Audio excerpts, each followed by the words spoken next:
Yo, you're still on mute. All right, there we go. Sorry, my AirPods were not unconnecting. They kept trying to connect, so I had to fix that. Welcome to technology So, and oh, 2021. right. And welcome to my summer lair space station oddity. Today's topic is top 5 monsters, horror related, horror-ish, sci-fi horror monsters, Mm-hmm. which is not really the whole title. It's just the top 5 monsters. I am not a monster, but I am Sammy. I might be a monster. I'm Stephanie. All right.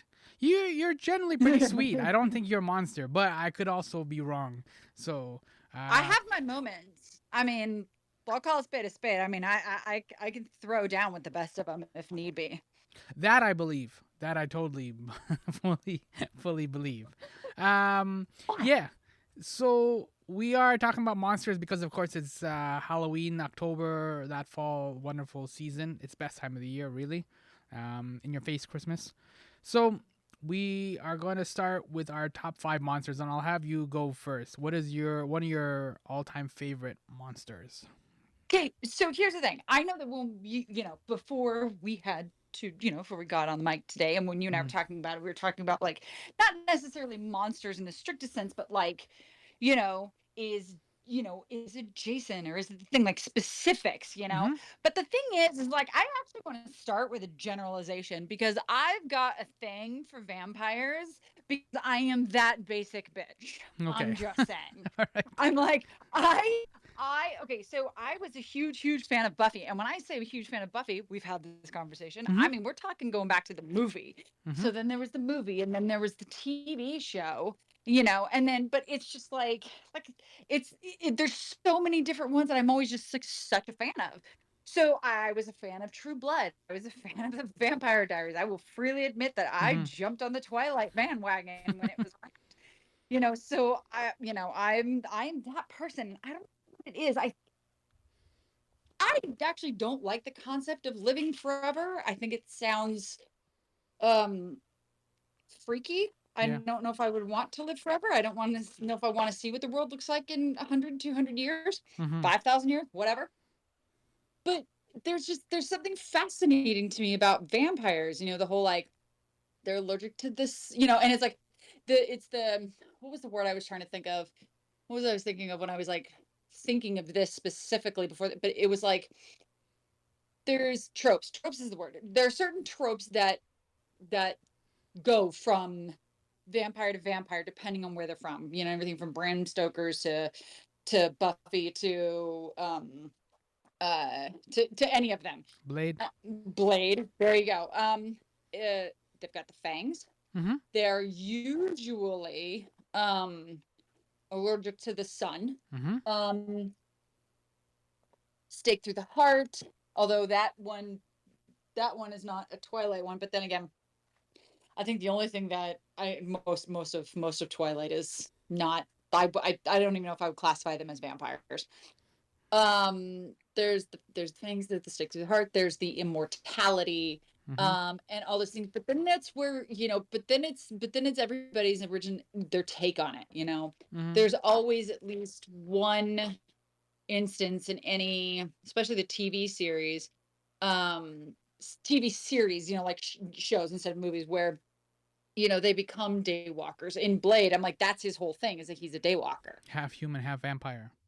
Yeah. And then how is it that what makes it so that they can be a daywalker? Like what gives them this ability? Like in True Blood, it was the main character, Sookie Stackhouse. It was drinking her blood. You would give you albeit short period of time, the ability to walk in the sun. And in both on Buffy and on Vampire Diaries, it was a ring, although it was a much bigger deal in Buffy, like have like one, 2 episodes, something like that. Mm-hmm. Um, but it's just I don't know. I'm like, I mean, I'll freely admit to it. I have read countless fan fiction. So I'm obviously that kind of person who likes a specific something and then wants to see how many different ways you can you can take it and go somewhere with it, and all the different creative ways that you can utilize it. Mm-hmm. So I think like I just, and I Zombies don't are the even have same a way. particular favorite. Yeah, zombies are the same way, right? Like it's just this thing that just kind of keeps showing up in movies and TV shows and comic books. And vampires are the same way, where they show up constantly in different iterations, and like you said, from Buffy to Mm-hmm. Blade. So, but one of the things that's interesting about vampires, and you didn't acknowledge it, and I'm curious what your position is or your perspective on this is. One of the themes that runs through vampires is the idea of class. The old school vampires had a lot of castles. They were quite wealthy. Even the Mm-hmm. vampires in Blade had a certain like nobility, like kind of like a mafia nobility. They were of course very Mm-hmm. wealthy. But in the last few years as well, we've also seen kind of like this kind of, I guess, slumming vampire. Like we've had stuff like the Lost Boys, who were clearly not necessarily quote Mm-hmm. unquote rich, but they were also, I guess, like working class vampires, I guess, for lack of a better term. Yeah. So how do you square, how do you deal with like the class aspect of vampires, which kind of does run through a lot of vampire literature and TV shows and movies. Um, it's interesting because it, it is actually funny that you say that, because in a lot of ways you have to look at, well, how did they acquire their wealth, in some of them, in things like Interview with a Vampire. And I think, no, I think Bram Stoker's right. I think if I remember, it's been a minute since I've watched that movie or read the book. I think he already, the castle was already his, like it was his originally. But like, so going to, sometimes in True Blood, sometime, in Interview with the Vampire, and some of these other ones, they acquire these things through, you know it's shady. It's Mm-hmm. shady how they acquire these things, Mm-hmm. how they acquire their wealth. It's like using their vampirism to an advantage to get it, where in some other ones it's like they've been living so long, they've managed to, you know Naturally. invest properly. Yeah. Yeah. So, and so it's kind of like, I don't really see it too different than humans, although what I find interesting is that for the vampires who, especially the ones who acquire it in shadier ways, Mm-hmm. tend to treat it like entitlement, which is actually very, very, that's very human thing to do. Mm-hmm. People who either come into wealth quickly, don't know how to handle it, or people who will lie, cheat, and steal to keep the money that they have, tend to be the ones who have the most elitist attitude, the most flash, the most like, I deserve to have this and I should have this. Whereas people who either, they're just, they've had their wealth for so long, they're kind of, they're old school wealth, or it's just sort of been like good investments and good business practices or whatever it is, tend to be a little bit more, well, not like that. And so the human nature aspect of it, where class comes in, um it's, so you mentioned, like the whole, like some of like the working class vampire versus one who, on Buffy, the two main male vampire leads, so there was Angel and there was Spike, are basically the two sides of that coin that you're talking about.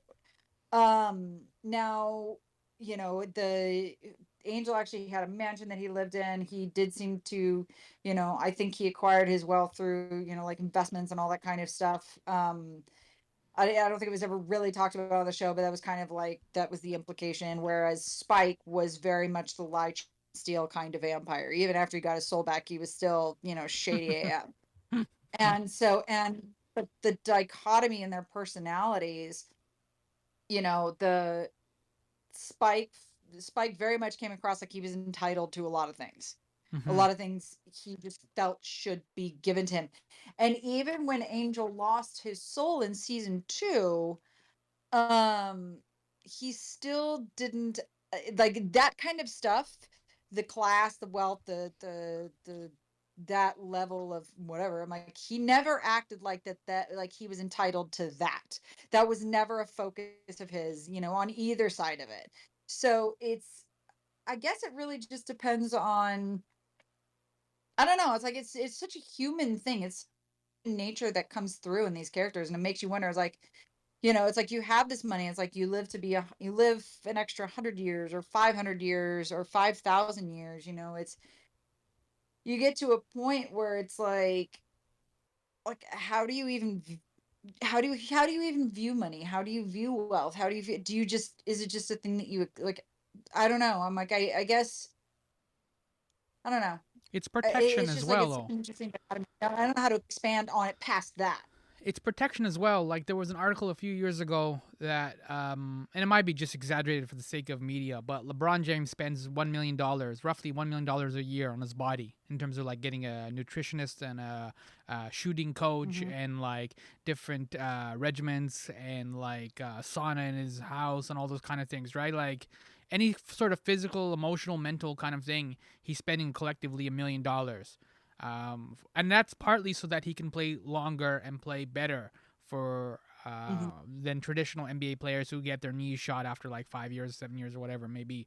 But that's what really kind of it echoes a lot of what vampires need the money because they have their lifestyle is a little bit weird, so they need a lot more protection, right? So they're like the Hmm. LeBron James of horror, where they need to spend $1 million a year, right? Because they some of them can't go out in the sun. They need to like either be in a castle or some sort of place where that's not quite accessible.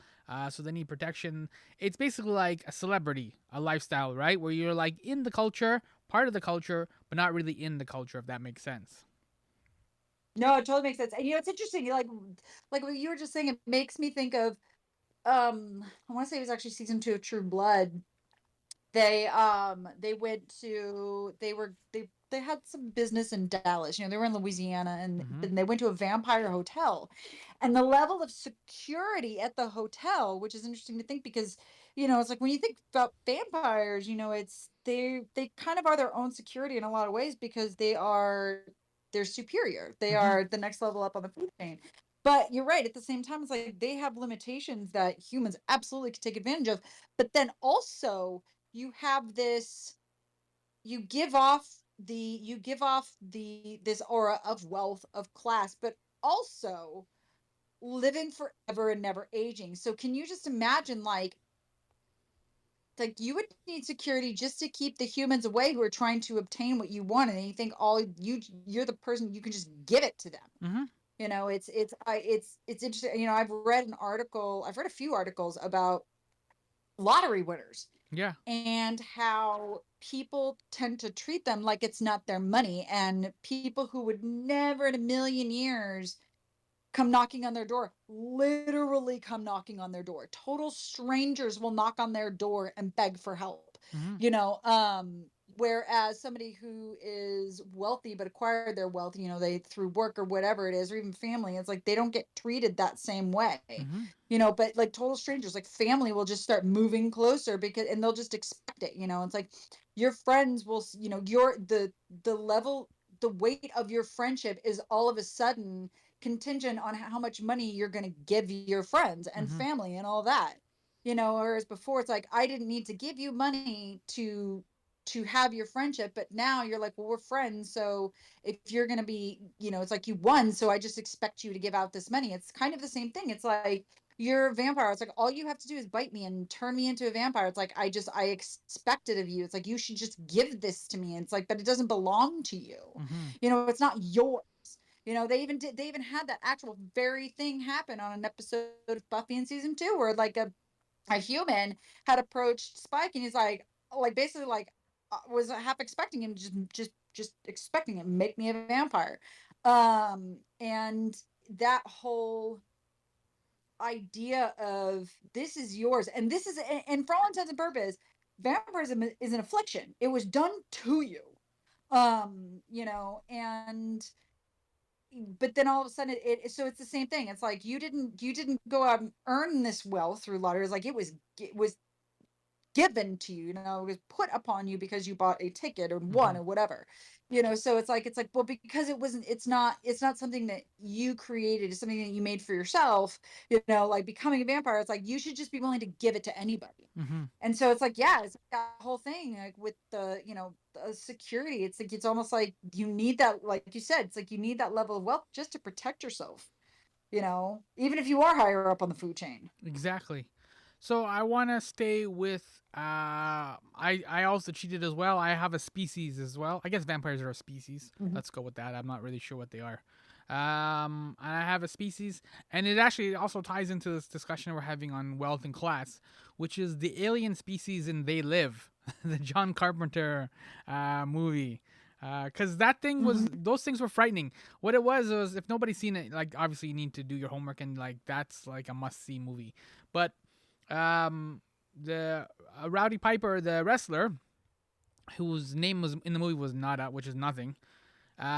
He discovers that these he could put on these sunglasses, and when he would put them on, the entire world would go black and white.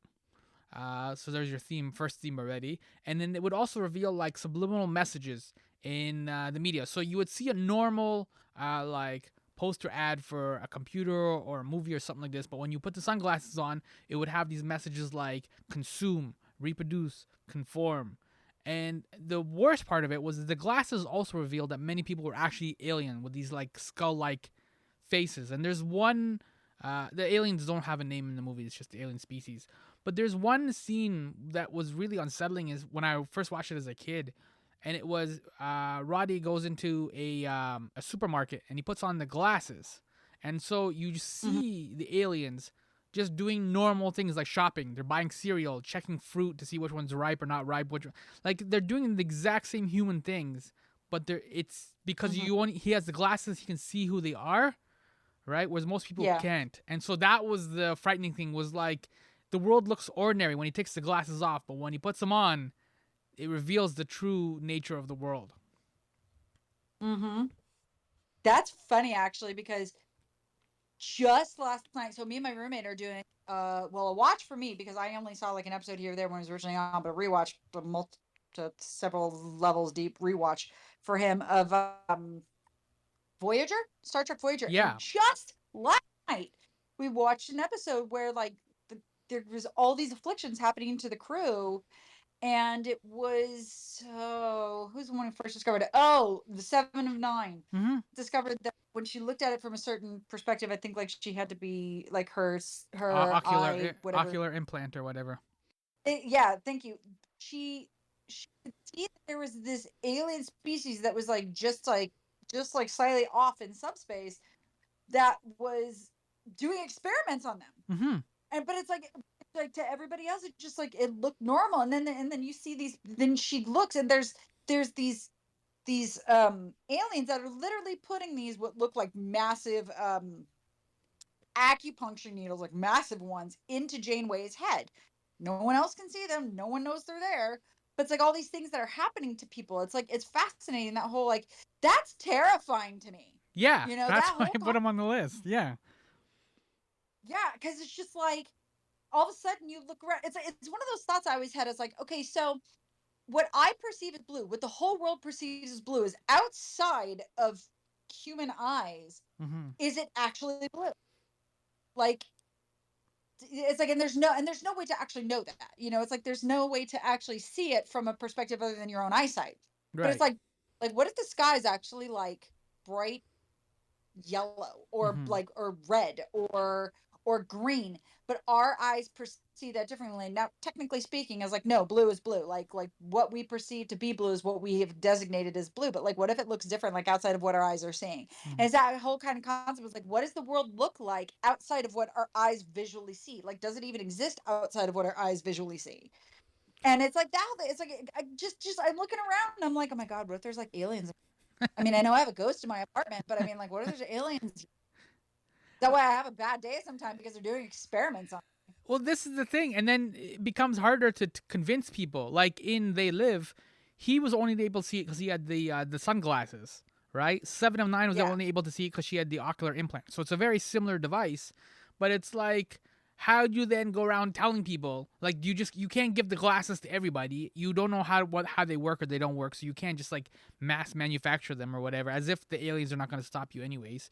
So then you become Yeah. stuck in this weird thing of like you saw too much and now you can't unsee it too, right? That's the other part of the horror, is like everyone else who was living in that world was happy, and they didn't know they was getting subliminal messages. They didn't know that like that this alien race had taken over and was like using global warming to make the earth like their own planet, and like the humans were going to be destroyed.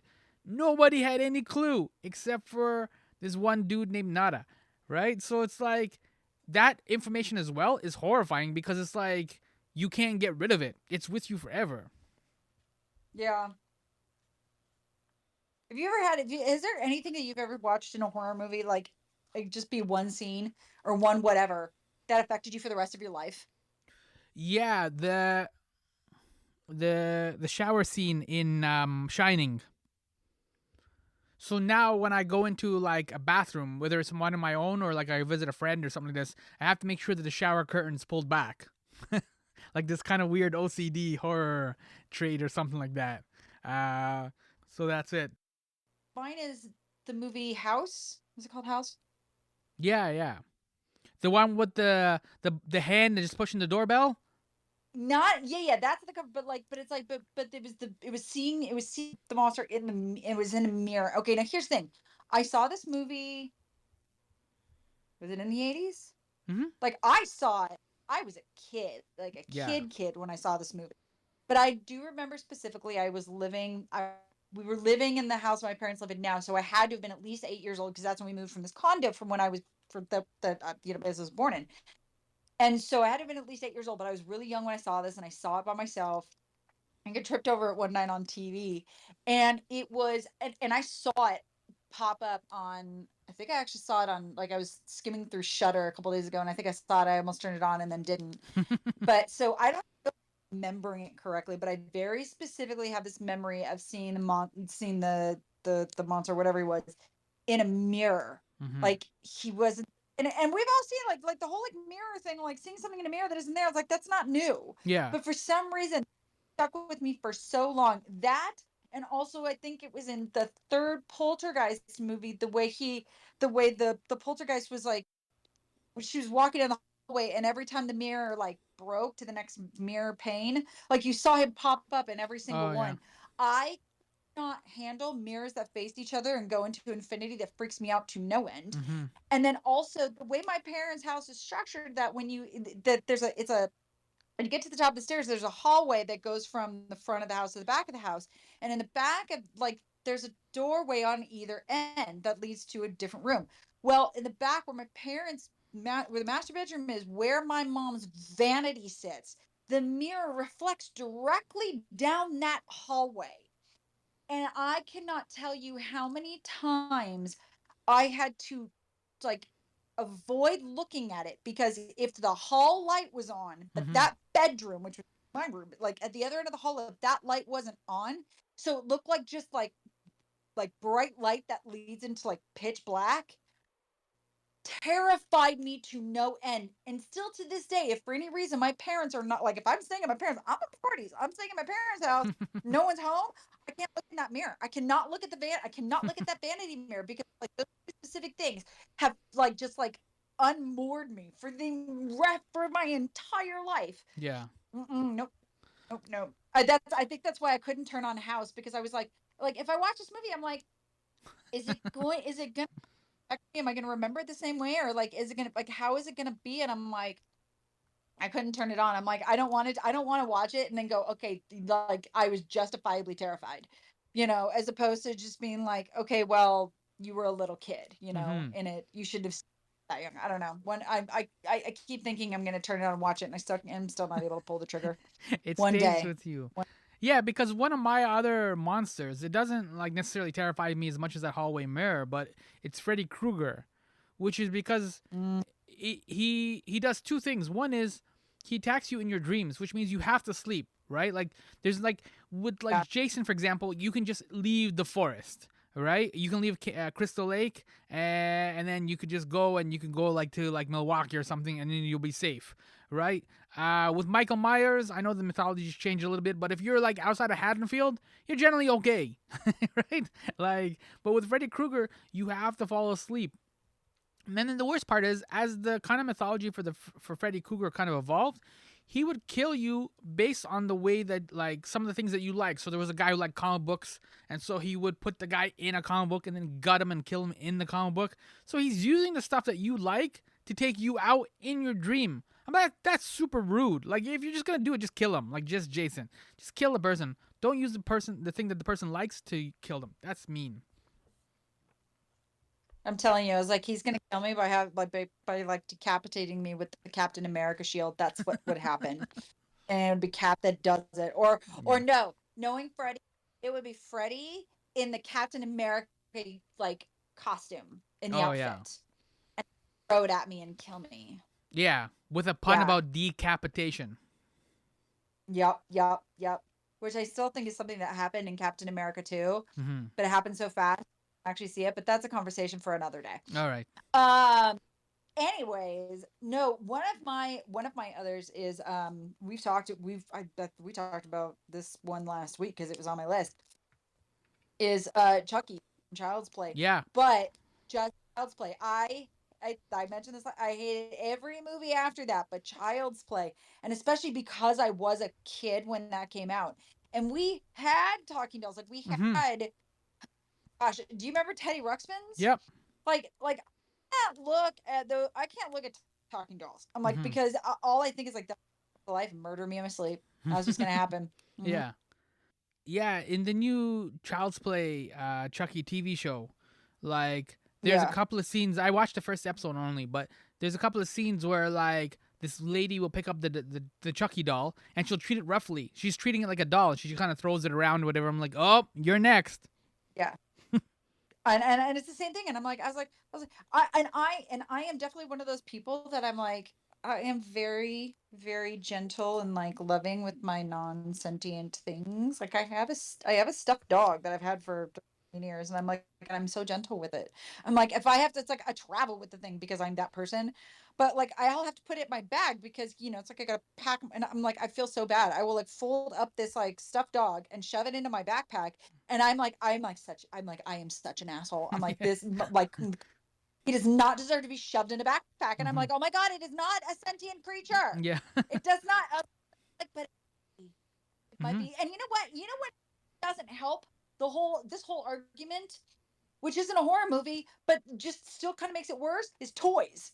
The movie Toys. Oh yeah, yeah. Because like that is saying that, yeah, they're all sentient beings, and you just, the human eyes can't see it. So, you know, it's like, so there's bound to be, it's like, even in the Toys, it Mhm. was crazy. I was like, oh no, Yeah. nope. I want to stay with stuffed animals and talk about Norman Bates. That was another one that like terrified me too. The original Psycho from 1960. Because there is that one classic scene where he says we all go a little mad sometimes. I can't do the impression of it, but it's terrifying because he's really talking about his mother, who of course we find out is really kind of him, and the mother's dead and all that kind of jazz. But he says at one point that it's not like she's a maniac. And his line was, "She's not a maniac. She just goes a little mad sometimes." And then he says, "Haven't we all do that, right?" That scene is Yeah. like one of the I'm like, I'm out of this hotel. I'm checking out. Like, that scene is so disturbing. The way Perkins delivers it, and the way that Hitchcock and everybody lights it and shoots it. Nothing actually happens. And it's like, obviously there's all the shower scene and all the other things that happen later on, but it's very reminiscent of the you like this one, The Shining with Jack Nicholson, right? All work and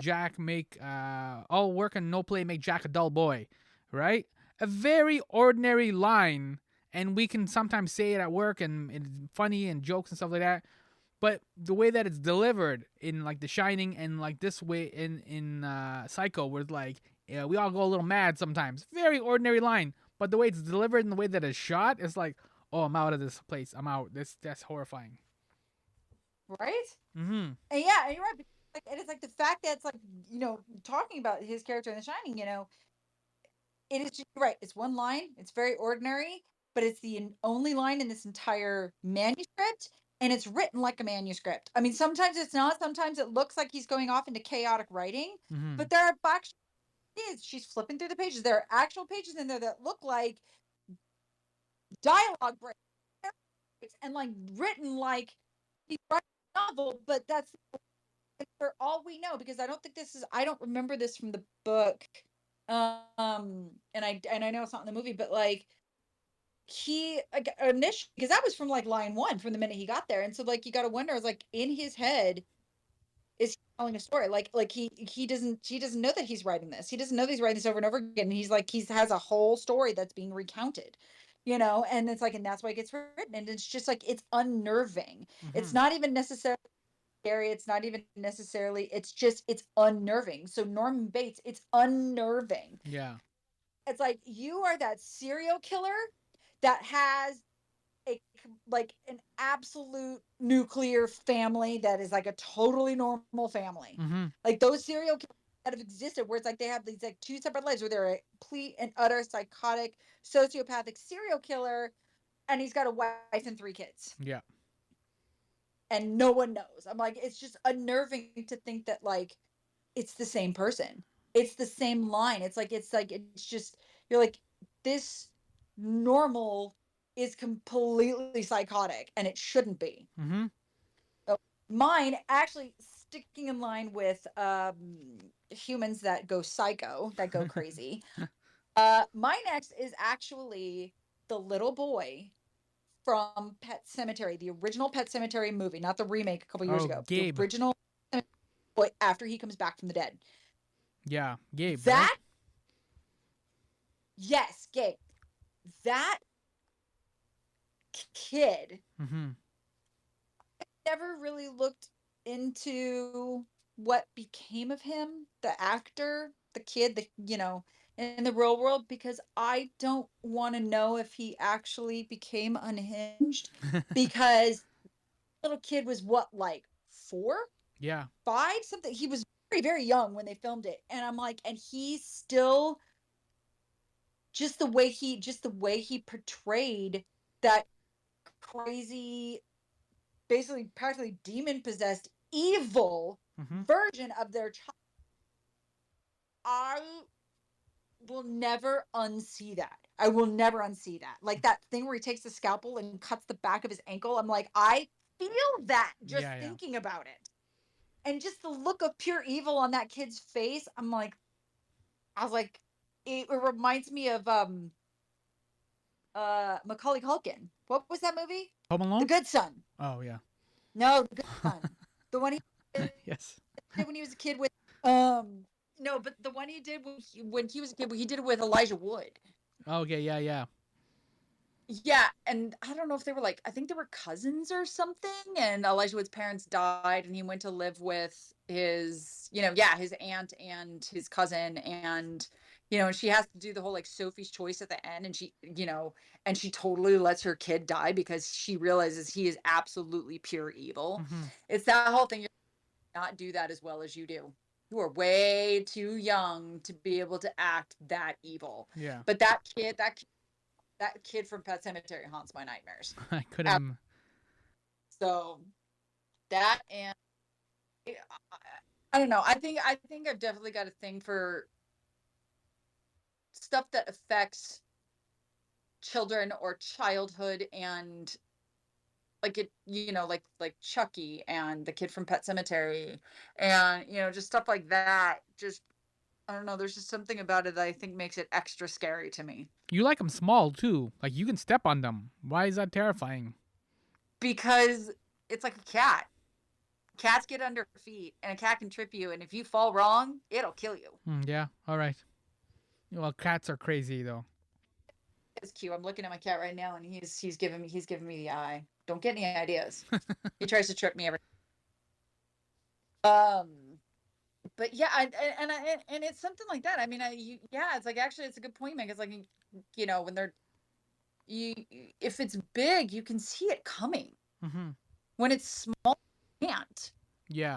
I mean, that little kid in the Pet Cemetery, when he uses the scalpel to cut open the guy's, when he slashes the guy's ankle, Herman Munster's ankle to be specific.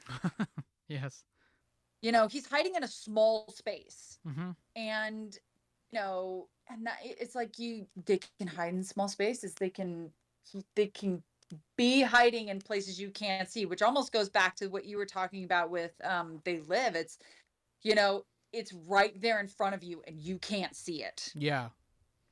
They're right in front of you and you can't see them because they can go in places that you can't get to. That's why my other one is also the same thing in terms of dealing with the ordinariness, right? Which is HAL 9000 from Space Odyssey 2001. Oh God, yes. How that thing freaks me out. Yeah, he's a psychopath. Well, it's a psychopath, I guess. He or it or whatever you want. I don't know what the gender is for the computer, but yeah, like it's again, it's just like it's very ordinary. And when the movie starts and stuff like that, they're playing chess with it. It's very like it seems very benign.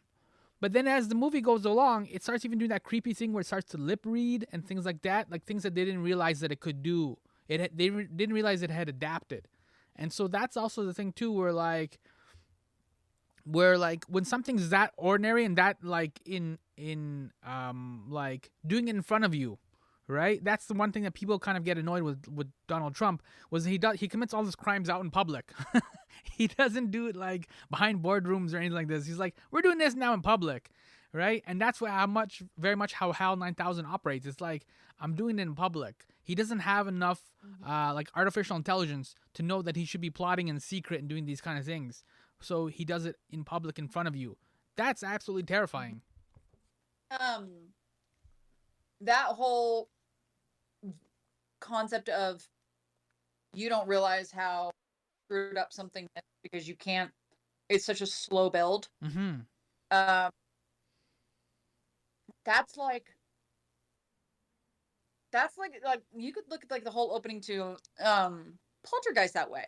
Like there's all these like weird things happening in the house, but they were so benign. Mm-hmm. They were like, which I always thought was funny. I was like, why was the mother so fascinated by what was happening in the kitchen? Sliding her daughter across the floor and all that kind of stuff.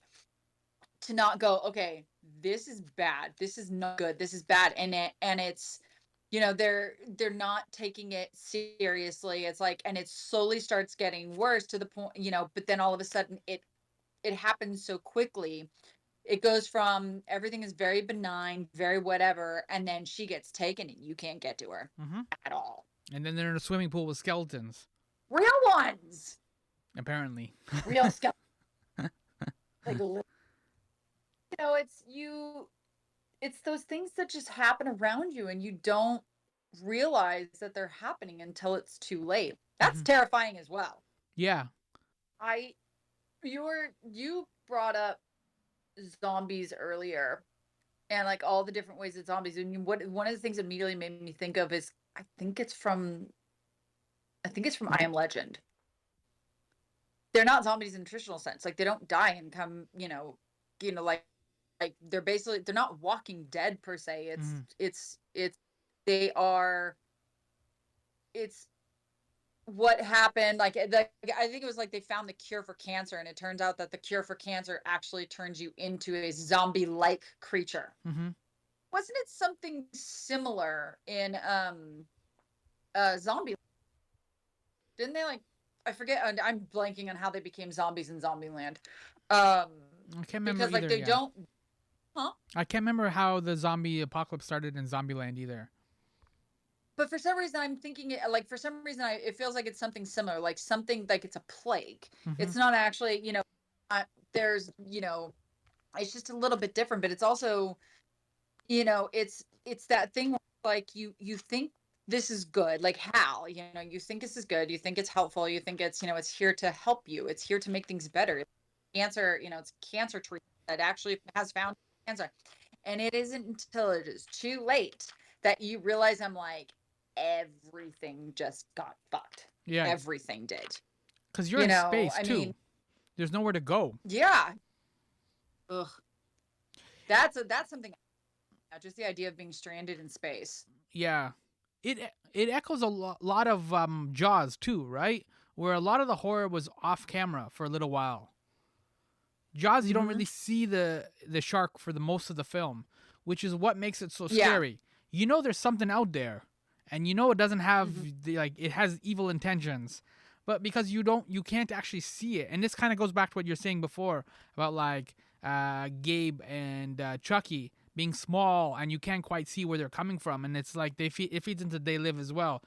Where like because you can't see it, but you know something is evil out there, you don't know how to prepare Yeah. for it, right? Like if there's a fire or something, you can go get the fire extinguisher and put it out. You know how to deal with certain things like that. But when there's something evil and Yeah. it's just quote unquote out there, then you're toast. Well, it's like it's interesting because remember we were talking last week and we talked about paranormal activity and how I was asking, I was like, why didn't they just leave the house? Why did they choose to stay in the house? Which is the age old question of any horror movie. I was like, why did you not just leave? But but but that actually lends itself to one of my other favorite monsters, which wasn't even really a monster because I refused to see the second movie. Um, was the witch from the Blair Witch Project. Mm. Like their whole was them.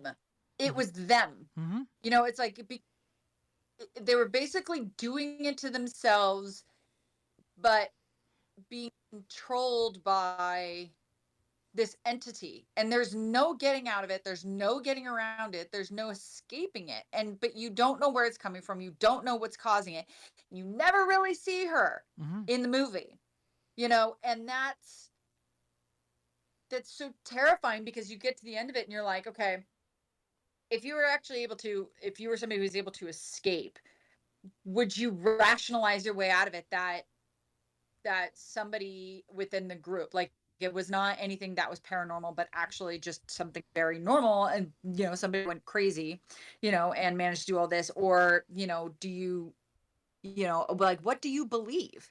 Because in those sorts of instances, like the way we survive things is rationalizing around them, or like in the case of something that is extra traumatic, our brains actually shut down and make us not remember it. That's for a reason. Mm-hmm.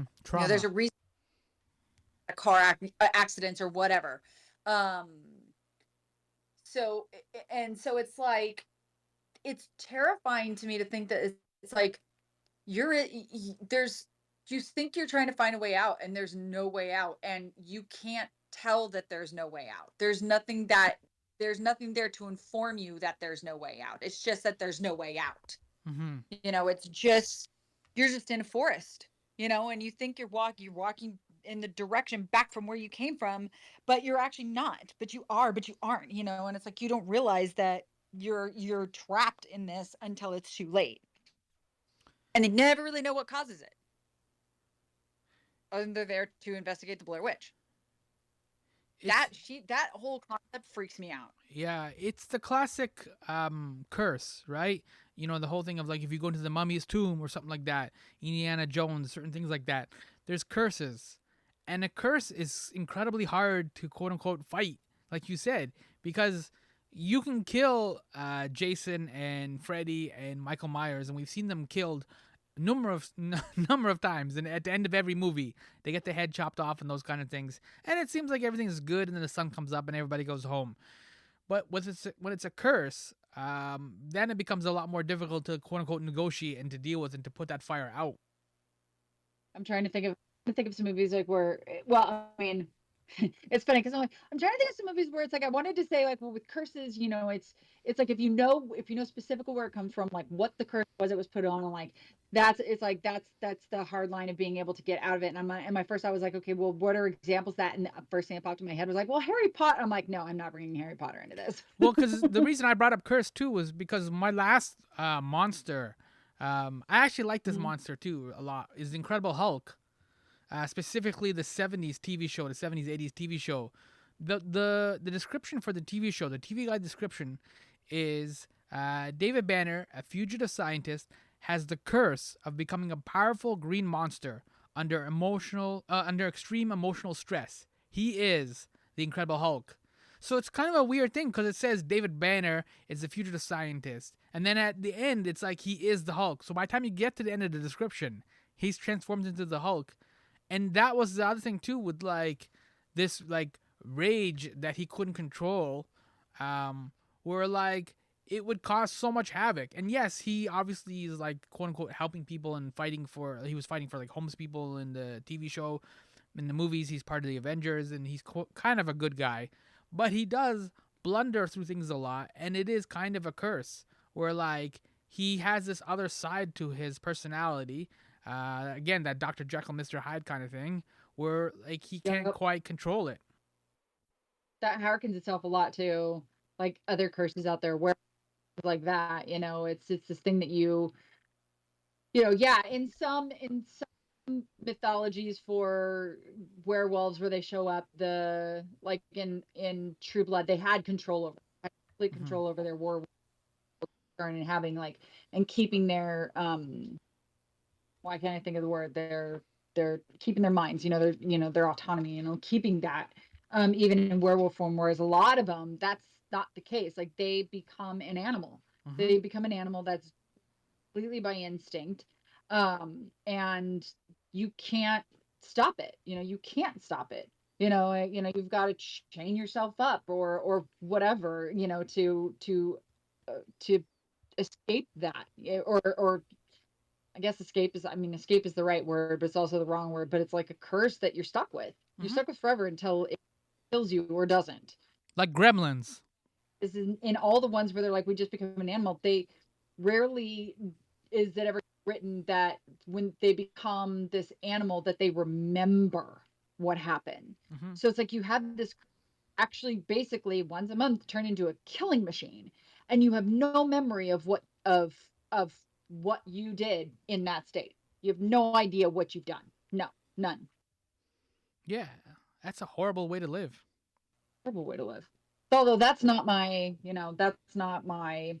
monster. That's not my final one. My final Yeah. one, I'm like, and yes, I have I have a type, I have a pattern. It's gonna, I talked about it last year, like my favorite of all, like practically every Stephen King whatever out there, but it's Annie from Yeah. Misery. Mm-hmm. It's it's almost like Norman Bates because there's nothing supernatural about it. He's just crazy. Yeah. Um, Self crazy. It's not like in The Shining where it's the hotel that makes him crazy. He's just crazy. She's the same way. Mm-hmm. Nothing made crazy. I mean, like if you watched um Castle Rock, if you watched season 2 of Castle Rock and saw the origins of Annie, you see a little bit like what drove her to be crazy, but still she's just crazy. Mm-hmm. And she presents in this just this mild mannered, well, it starts out that way, just maybe a little quirky because she lives alone in the woods, but there are people in town that know her. It's like she's known. She's not a complete stranger. She knows the sheriff. She knows people in town, and yet she's completely shit. Mm-hmm. And you he and he's he's in that situation where you know he's at her mercy. And so at the beginning, it's like, thank you, he's helping her because he was in a car accident that was not her fault. But at the same time, it's like, but she's, and he doesn't have a way to escape because not only does he have no way to communicate with the outside world, he he's injured to the point where he couldn't, like, he can't leave the woods. He can't leave the house. He physically on his own 2 feet, even before she like took a sledgehammer or in the book, cut them off, even before she did that, he could not have been able to get out on his own 2 feet. Mm-hmm. And so he's completely this crazy, crazy, crazy, crazy, crazy person's mercy. And it's actually not too different than I'm like, she's how a lot of old school mental institutions, how these people the people that work there would present themselves to the people of the outside world, things that they were doing to these poor people on the inside who had no wherewithal to be able to save themselves, and nobody believed them because that they were mentally handicapped or unstable or whatever it was. People weren't going to believe them anyways. Mm-hmm. And so it's that whole thing. It's for all intents and purposes it's an invalid, and an invalid who's being trapped by their caretaker. And she's just, and the lengths that she goes to and takes, doesn't just trap him, doesn't just try and keep him, but takes something that he loves, something that is his, something that has been his life's work into the evil, you know? Um, and so I just, What makes her terrifying as well is she also believes that she's, I guess, right or righteous. There's that one scene yeah, where he gets out of the bed, out of the bedroom, and he finds her scrapbook. And there was this is in the movie. I can't remember the book that well, but in the movie, and he finds her scrapbook, and there's like a number. Was it children or was it seniors that what she was killing? She was mercy killing, basically. Like it's insinuated, she was killing children. killing children. And so, like, she believed that she was quote unquote doing a right thing, like putting these children out of their misery, right? And she was Yeah. doing the same thing with the writer, with Scott Kahn, and like she was nursing him back to health, but she kept him this prisoner, and she hobbled him, and she did all these things. But in her twisted sense of like her convoluted mind, her psycho mind, she was righteous. She was doing good things. That's even like more terrifying because it's not just that she's crazy or she's psycho. It's that her ethics are completely unbalanced. She's like like when the Earth is like spun off its axis and it's just floating into space. That's what her ethics were like. But I think what makes it more terrifying is that people like that actually do exist in the world. They hide behind their view of how their religion works as justification for murder. I mean, Yeah. like the Spanish Inquisition, perfect example of that. Like people hide behind it, and people who go and say, well, you're evil, you're dirty. It's where conversion therapy comes from. It's people who blow up Planned Parenthood. It's like they think that they're justified in killing these people because they're dirty. Like what Hmm. she calls them dirty birds, and where she is not, and she is righteous, or she's doing the Lord's work, which is just like you said, it's completely spun off its access viewpoint of what she's using as her ballast. So, and it's terrifying because people like her exist in the world. People like her do things, maybe not specifically what she did, but people like her who hide behind their righteousness as an excuse to do these things. Hmm. Walk and talk every day. And by the way, you said this last week, and for some reason I was like, I think that's wrong. And then you said it again just now. I must correct you. It's not Scott Kahn, that's his son. It's James Kahn. I'm like, why does that not sound right? Why Oh, do I think that's his? okay. I couldn't remember. James Conn, you're right. Scott Conn is the son. Oh man, I'm giving the son too much credit. Hawaii 5-0. All right. Maybe I'm wrong. And then I forgot to go look to see if I was wrong. And then you said again, all of a sudden I'm like, it still sounds wrong. Why? I'm like, oh, and then it like popped into my head. I never remember. All right. But yeah, it's the the that's people, those sorts of situations, completely non-paranormal, Mhm. scary movies are just unnerving and terrifying because of what and I think and I don't know if it makes it worse, because we see that, we'll see movies about, like there's a movie that Jeremy Renner was in a bajillion years ago, Dahmer.